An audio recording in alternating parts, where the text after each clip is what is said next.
Core36 Elvis. This movement pattern will challenge every muscle fiber in your core that has a diagonal or horizontal fiber. Okay, so I'm talking about your serratus, your obliques, transverse abdominals, all of them. Okay, anterior, posterior. Okay, I'm going to be demonstrating this exercise with the Core 36 attached to a cable crossover on each end. So we're loading both ends. Okay. When it comes to handprint, we're going to be using, you got it right, a monkey grip. Okay, wider than shoulder width apart. Okay, the height of the cable travel. Okay, it's going to be such that in your start position, which is a split stance, okay, the cable comes horizontal to the ground, which is going to be about chest height. Okay, that's how you're going to position the cable travel, the height of the cable travel. Okay, now the next step is your footprint, and this is the most critical. Notice that I have put some marks, okay, some blue marks here on the floor to guide you and make sure that you do it right. Okay, the stance is going to be a split stance, wider than shoulder width apart. Okay, let's go over step by step. If I'm going to be doing the Elvis facing this side of the camera, okay, that means that number one, my body is going to be centered to the adjustable cable machine, okay, or the tube right here. So my sternum is going to be in the middle, okay, and it's okay if you push the core bar a little bit to the side, okay. Actually, that's going to happen, all right. So I'm right here. Now, the next step is to make sure that you have the right footprint. So if I'm facing this way, my left foot is going to go to the top of this diagonal line right here, this line here, okay, right here, okay, and it's going to be flat, toes to heel with a slight tilt, okay. Back foot is going to go on the other end of the diagonal line right here. My heel is up, and notice how my toes are pointing to my front midfoot. The reason is because I'm coiling my hip, aka hip internal rotation. Okay, so that creates a pivot of my back foot. Okay, so once you're here, you lower your center of mass. Okay, hold the bar again, monkey grip, wider than shoulder width, and make sure that you have the same distance. Okay, on both sides. Okay, keep your elbows 90 throughout the movement. See, lock it at 90, and bring the bar up so your forearms are parallel to the ground. Okay, and then see what I did? I check my center of mass low. This movement now is the is the action of a pull and a push done simultaneously. Okay, and you keep your eyes facing the cable in front of you right here. See, I'm going to pull, push same time, and then I'm going to check my center of mass a little bit even lower as I go down. Okay, then I'll bring it back. Okay, do one more time. I'm going to pull, push. Notice how I keep 90 at the elbow and forearm to the bar. Okay, right here. Okay, as to relate to my legs, well, there's a lot of muscle tension. Okay, in terms of iso hold to create stability. Okay, my front leg, it's feeling this force where I force my this frictional force that what I'm doing here, I'm pushing back. My back foot, there's frictional force, but in the opposite direction. It's pushing me forward.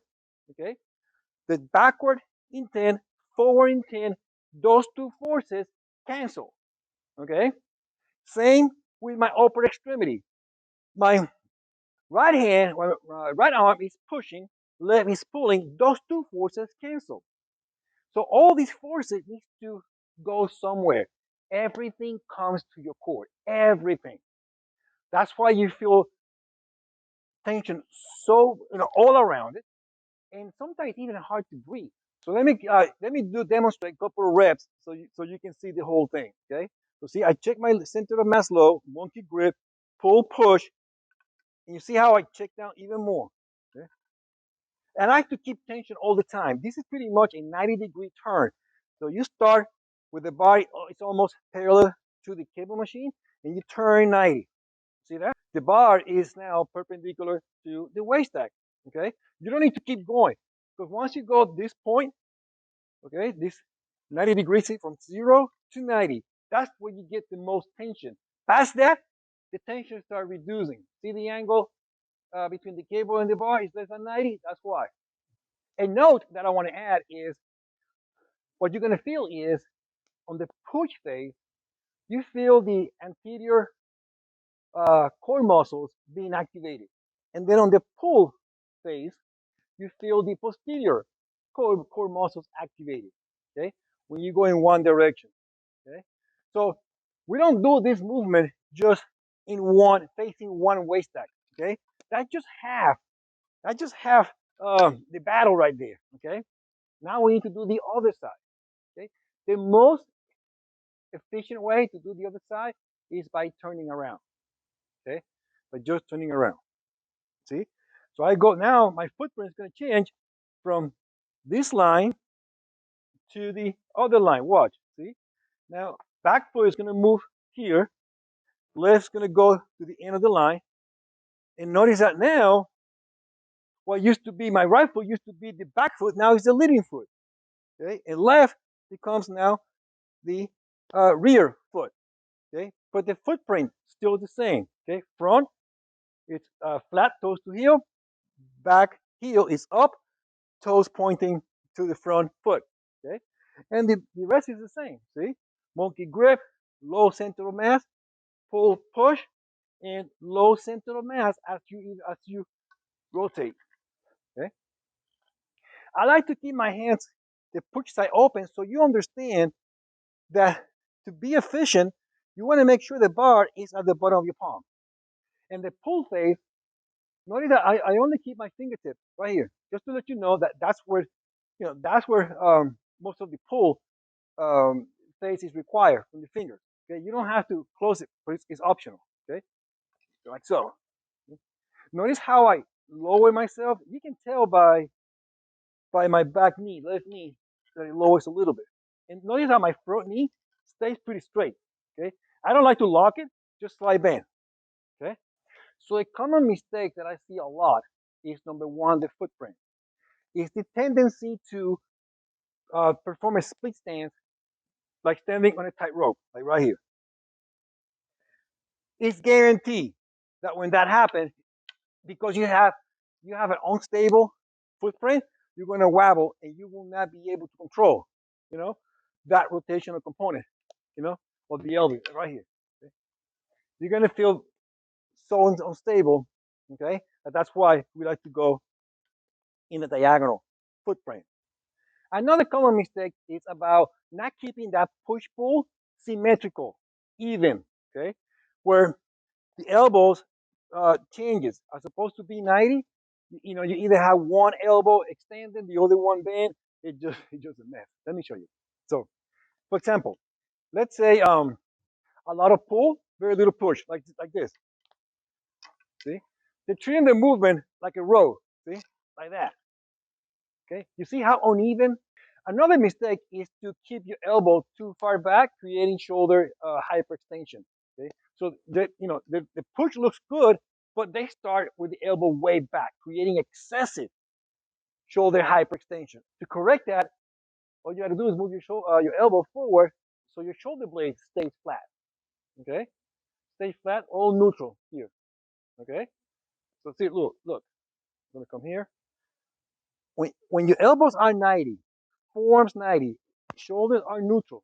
Okay, see right here. I'm supposed to have the bar close to you. See, when you bring the bar close to you, you create shoulder hyperextension. Elbows goes back. Shoulder blades pinch. Mm-mm. No, right here. Okay, and then so let's put it all together. Okay, for the Core 36 Elvis handprint, monkey grip, wider than shoulder width. Okay, make sure your body is in the midline of the adjustable cable machine. From there, getting a split stance, a diagonal split stance from the center. Okay, from the center, diagonal split stance. Whatever arm is in the front, which is your pull hand, that same side leg comes forward, and vice versa. Push hand, that same side leg goes back. Okay, so that's why we are in this line. Okay, then you lower your center of mass, keep your elbows at 90, forearm 90 to the bar. Okay, and then make sure the bottom of your palm on the push side, I'm sorry, on the push side, it's at the bottom right here. No, not here, but here. Okay, and then push pull, low center of mass. Okay, okay. Now, same other side. You don't have to release your hand from the bar. Watch. All I do, you can do is change. Okay, set your stance. Okay, handprint, footprint, center of mass, and push pull. The push pull is even. It happens at the same time, both.